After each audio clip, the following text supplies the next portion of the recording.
তো সেই মাহফুজ আজকে স্ক্রিনশটের বয়ে সেই মাহফুজ তারও সুর পাল্টে গেছে।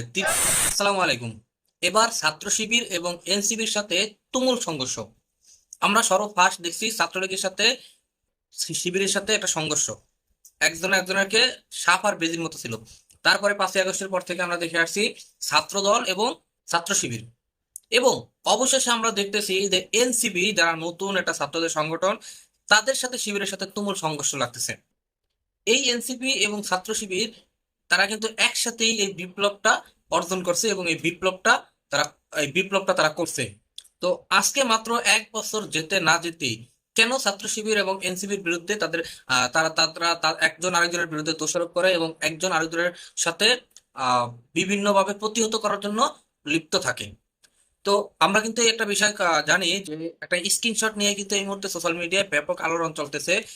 যে আব্দুল কাদের, এনসিবির নেতা আব্দুল কাদের, সমন্বয়ক, তিনি এটা পোস্ট দিছে যে শিবির ঢাকা বিশ্ববিদ্যালয়ের সভাপতি সাদিক কায়েমের কিছু পোস্ট এবং কিছু মেসেজের বিষয়গুলো নিয়ে সেই মেসেজের স্ক্রিনশট গুলা তিনি পোস্ট দিয়েছে।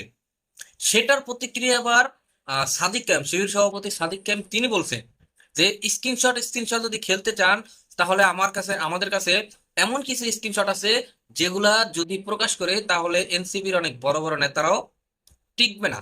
তো আসলে এখানে কিন্তু তারা দুই গ্রুপের মানে দুইটা দল, ক্ষেত্র শিবির এবং এনসিবি, তারা কিন্তু মোটামুটি ভালো একটা সংঘর্ষের দিকে আগাইছে।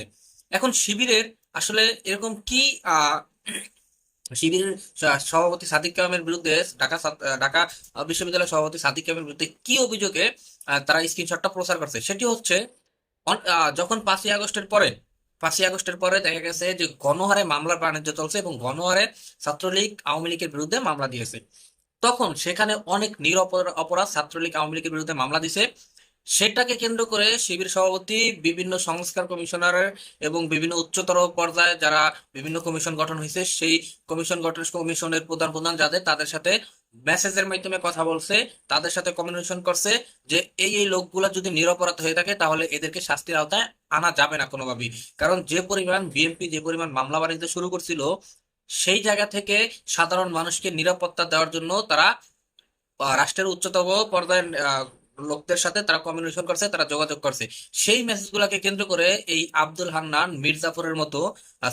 কাদের মির্জাপুরের মতো তিনি সেটাকে ইস্যু করে জনগণের সামনে প্রচার করেন।